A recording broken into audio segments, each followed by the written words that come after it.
Book of Esther, Chapter 2. Ahasuerus seeks a new queen. After this, when the wrath of the king Ahasuerus was appeased, he remembered Vashti and what she had done and what she had suffered. And the king's servants and his officers said, "Let young women be sought for the king, virgins and beautiful, and let some persons be set through all the provinces to look for beautiful maidens and virgins, and let them bring them to the city of Susan, and put them into the house of the women under the hand of Igas, the eunuch, who is the overseer and keeper of the king's women. And let them receive women's ornaments and other things necessary for their use. And whosoever among them shall please the king's eyes, let her be queen instead of Vashti." The word pleased the king, and he commanded it should be done as they had suggested.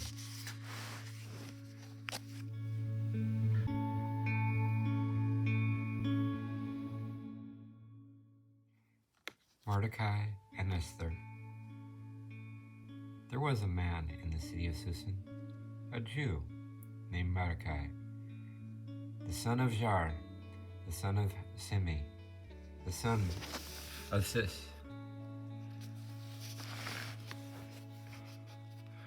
who of the race of Germani, who had been carried away from Jerusalem at the time of Nebuchadnezzar, king of Babylon, carried away Jeconiah, king of Judah, and he had brought up his brother's daughter, Edisa, who by another name was called Esther. Now she had lost both her parents, and was exceedingly fair and beautiful. And her father and mother being dead, Mordecai adopted her for his daughter. And when the king's ordinances was noised abroad, and according to his commandment, many beautiful virgins were brought to Susan, and were delivered to Igas the eunuch.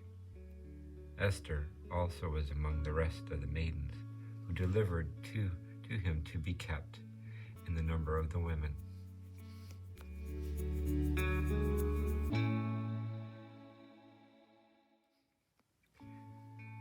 Esther pleases Ahasuerus, and now she pleased him, and found favor in his sight. And he commanded the eunuch to hasten the women's ornaments, and to deliver to her part, and 7 of the most beautiful maidens of the king's house, and to adorn and check out both her and her waiting maids. And she would not tell him her people, nor her country, for Mordecai had charged her to say nothing at all of that.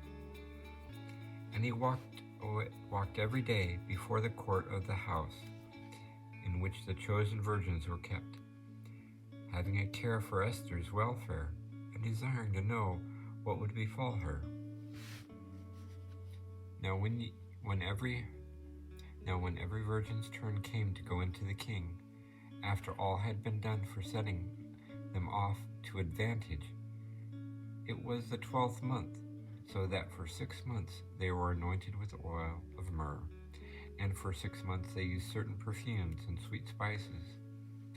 And when they were going into the king, whatsoever they asked to adorn themselves they received, and being decked out as it pleased them, they passed from the chamber of the women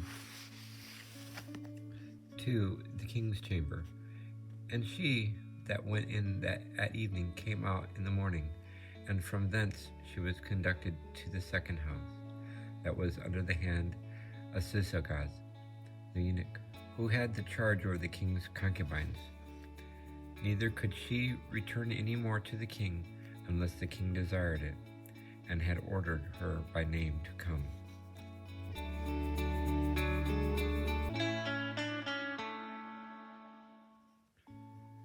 Esther becomes the new queen. And as the time came orderly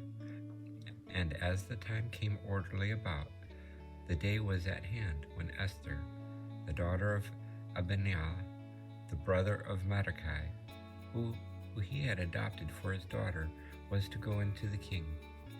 But she sought not women's ornaments, but whatsoever Igas, the eunuch, the keeper of the virgins, had in mind, he gave to her to adorn her, for she was exceedingly fair, and in her incredible beauty made her appear agreeable and amiable in the eyes of all.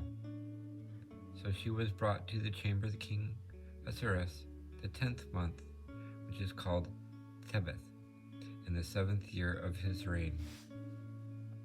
And the king loved her more than all the women, and she had favor and kindness before him above all the women. And he set the royal crown on her head, and made her queen instead of Vashti. And he commanded a magnificent feast to be prepared for all the princes and for his servants, for the marriage and wedding of Esther. And he gave rest to all the provinces, and bestowed gifts according to princely magnificence. And when the virgins were sought the second time and gathered together, Mordecai stayed at the king's gate. Neither had Esther as yet declared her country and people according to his commandment, for whatsoever he commanded, Esther observed, and she did all things in the same manner as she was wont at the time when he brought her up, a little one.